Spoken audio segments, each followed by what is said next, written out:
So when I go to schools and they say, what got you involved in politics, it generally was very much a love of education and kind of a recognition that things can be done differently, shall we say. So that's kind of, but it certainly was never, say, I was been teaching for about 5 years at that point. So it certainly was never in my thoughts when I went into teaching. It just sort of developed, really. It's kind of you kind of go, you kind of go, oh, okay, well, actually, that's changed because of decisions being made up here. How can I influence that a bit better, if that kind of makes sense? Yeah, and being in a position like you are now, that's how you do it. This is how you can best make the change. Well, I mean, that's the strange thing now is, if I, when I, and it's interesting. It's often people say to me, "Will you write to X?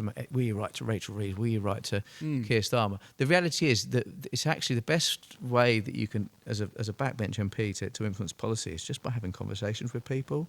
I genuinely, with regards to the new hospital, I mean, I think Wes Street was sick of me, but I was just sort of following him around the House of Commons, lobbying him about the need for a new hospital for Harlow. And I think, it's those sort of informal conversations that are really the effective way to kind of hopefully make a sort of change. And to be fair, to not most of the ministers are fairly available.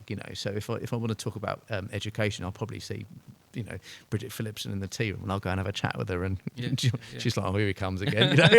What's he going to talk about now? But yeah, I think I mean, they always say real power's always one step away, don't they? But hopefully I'm able to sort of articulate some of the concerns I've got, not concerns, but some of the ideas I've got, and obviously as a local MP, I'm able to, if people write to me, I'm able to sort of get in contact with the relevant departments and hopefully help people out with their cases. So yeah, that hopefully I'm able to do that a little bit more now. Yeah. So how does that work then? If you're in a tea room, talking to the person that's holding the purse strings. Yeah.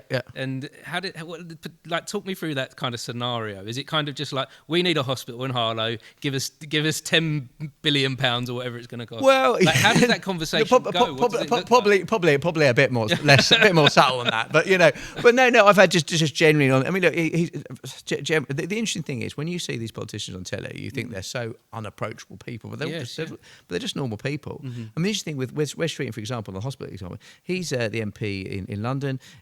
Whipps Cross Hospital is in his constituency, and he knows of the problems. He knows of the challenges of the hospitals face. He's been around them. He's seen them. He's been to British General Hospital. He knows the challenges. So it's just having that. It's just that conversation with him about the challenges that they face.